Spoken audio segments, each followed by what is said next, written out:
السلام علیکم۔ آواز ہے مسز علی کامران ڈھلوں، تحریر ہے علی کامران ڈھلوں جو کہ پاکستان کے سیاسی تجزیہ کار ہیں۔ اس کا عنوان ہے پھر نہ کہنا خبر نہ ہوئی۔ پاکستان کے اندر اس وقت احتساب کا عمل تیزی سے جاری ہے۔ تمام سیاسی پارٹیوں کی چیخو پکار دھیرے دھیرے سے سنائی دے رہی ہے۔ جیسا کہ ہم نے سندھ میں دیکھا، سب سے پہلے پاکستان پیپل پارٹی احتساب کی زد میں آئی تو مرکز اور سندھ کے علاوہ دوسرے صوبوں میں سیاسی پارٹیاں ہوشیار باش ہونا شروع ہو گئیں کہ اب ایف آئی اے، نیب اور رینجرز صوبہ سندھ میں اپنی کارروائیوں میں مصروف ہے۔ اس کا فائدہ اٹھاتے ہوئے مرکز اور صوبوں کی سیاسی پارٹیاں عوام کے ٹیکس اور دیگر حکومتی ذرائع سے اکٹھا ہونے والے پیسے کی لوٹ مار میں مصروف تھیں کہ کسی کو یہ ہوش نہ رہی کہ کراچی میں ہونے والی اپیکس کمیٹیوں کی میٹنگز میں 12 دفعہ یہ کہا گیا کہ عسکری اداروں کی طرف سے ہم آخری دہشت گرد کے خاتمے تک چین سے نہیں بیٹھیں گے، اور خصوصی طور پر یہ بھی سننے کو ملا کہ دہشت گردی اور معاشی دہشت گردی کا خاتمہ کر کے ہی ملک کو صحیح سمت کی طرف لے جایا جا سکتا ہے۔ اس کے لیے ہم کسی بھی قربانی کے لیے تیار ہیں۔ یہاں پر میں دو اہم واقعات کا ذکر کرتا چلوں، جس میں پہلا واقعہ یہ ہے کہ پچھلے سال پاک فوج کے سربراہ جنرل رحیل شریف نے کراچی کا دورہ کیا اور کور ہاؤس میں میٹنگ کے بعد اسلام آباد واپسی کے لیے روانہ ہوئے تو اپنے گاڑی کے دونوں جانب کے شیشے نیچے کرتے ہوئے کراچی کے مظلوم عوام جو جانیں اور بھتہ دے کر تنگ آ چکے تھے، یہ تاثر دیا کہ اب انشاءاللہ تعالی جلد ہی آپ کو ان تمام آزمائشوں سے نکال کر ایک پرامن شہر بنا کر ہی دیں گے اور کراچی کو دوبارہ روشنیوں کا شہر اور تجارتی ہب بنا کر ہی دم لیں گے، جس میں chief of the army staff کے ساتھ بہت ہی اچھی انڈرسٹینڈنگ کرنے والی ٹیم کراچی میں کام کر رہی ہے، جس میں خصوصاً D G I S I, corps commander Karachi, D G ranger Sindh اور پاکستان کے D G NAB colonel retired Qamaruzzaman Chaudhry اور ڈی جی نیب سندھ اور دیگر ادارے اپنے اپنے فرائض نبھانے میں مصروف ہیں، جس کی وجہ سے آج کا کراچی پہلے کے کراچی کی نسبت 70% بہتر دکھائی دے رہا ہے، جہاں حالات پر بہت جلدی قابو پا لیا گیا ہے۔ اب دوسرا واقعہ ہم نے دیکھا کہ دو پارٹیوں کی ہی سندھ کے اوپر گرفت تھی جو اپنے معاملات مل جل کر ٹھیک کر لیا کرتے تھے، وہاں تیسری پارٹی کا پنجے گاڑنا ناممکن تھا، لیکن پاکستان تحریک انصاف نے وہاں پر کم وقت میں اپنا لوہا منوایا اور کراچی میں اپنے ووٹ بینک میں اچھا خاصا اضافہ کیا اور ایک چیلنج بن کر وہاں پر عوام کی نمائندگی کرتی دکھائی دے رہی ہے، جس سے باقی سیاسی پارٹیاں بوکھلاہٹ کا شکار ہو گئیں اور انہیں سندھ کے اندر پاکستان پیپل پارٹی کی ناقص کارکردگی اور آصف علی زرداری کی غلط حکمت عملی پارٹی کو لے ڈوبی اور پاکستان تحریک انصاف کا راستہ ہموار ہو گیا۔ ہاں، تو ہم بات کر رہے ہیں احتساب کی جو سندھ میں شروع ہوا۔ اس کا ذکر ہم نے 7 اگست 2014 میں لکھے گئے کالم جس کا عنوان پاکستان میں بدلتا ہوا سیاسی منظرنامہ جمہوریت یا منی معاشلہ تھا، اس میں اپنے قارئین کرام کو آئندہ کے پاکستان کے آنے والے سیاسی اور ملکی حالات جو دکھائی دے رہے تھے آگاہ کیا تھا۔ اس میں نے chief of the army staff general Raheel Sharif سے کڑے احتساب کی اپیل بھی کی تھی اور یہ کہا تھا کہ پاکستان میں فوری طور پر بے رحم احتساب کیا جائے اور ملک سے لوٹا ہوا پیسہ ان تمام نام نہاد جمہوریت کے دعوے داروں سے لے کر عوام کی فلاح و بہبود پر لگایا جائے، اور وہ وقت قبولیت کا تھا۔ اللہ تعالیٰ نے ملک میں ایسا سپہ سالار پاکستانی قوم کو عطا کیا جو نہ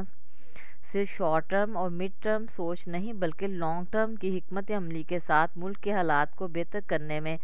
دن رات خارجہ پالیسی، ملکی دفاع اور ملک کو گوادر اور راہداری جیسے کامیاب منصوبوں کی حکمت عملی پر نظر رکھے ہوئے ہے کہ آئندہ میرے 10 ماہ کے اندر اندر پاکستان اپنی صحیح سمت کی طرف گامزن ہو جائے اور ایک مضبوط اور مستحکم پاکستان آئندہ نسلوں کے حوالے کر کے جائیں۔ صوبہ سندھ کے ساتھ ساتھ صوبہ بلوچستان میں بھی انتھک کوششوں سے عسکری ادارے بہتری کے لیے کوشاں ہیں، اور ہم نے دیکھا کہ آج بلوچستان کے اندر قومی ترانہ پڑھا اور سنا جاتا ہے، اسکولوں کی حالت زار قدرے بہتر دکھائی دے رہی ہے، صحت اور تعلیم کے لیے ہسپتال اور یونیورسٹیوں کے لیے کام جاری ہے، اور سپورٹ کے حوالے سے ہم ماضی میں کور کمانڈر کوئٹہ ناصر جنجوعہ کی کاوشوں کو سراہتے ہوئے مبارکباد دیتے ہیں، اور موجودہ کور کمانڈر عامر ریاض بھی بلوچستان کے لیے دن رات کوششیں جاری رکھے ہوئے ہیں۔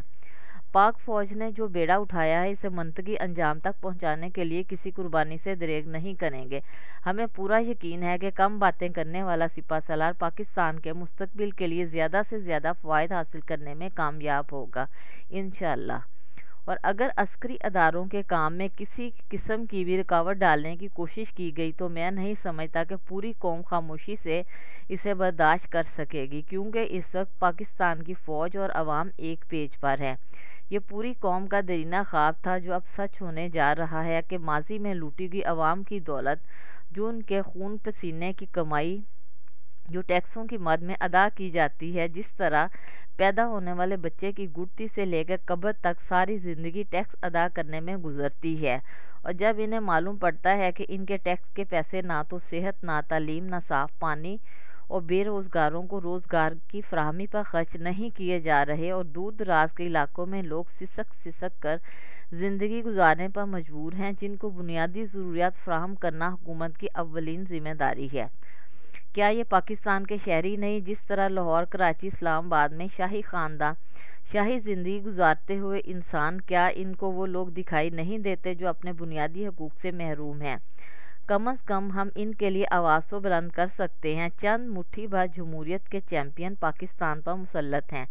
جو دعوے تو بہت کرتے ہیں مگر ان پر عمل پیرا نہیں ہوتے۔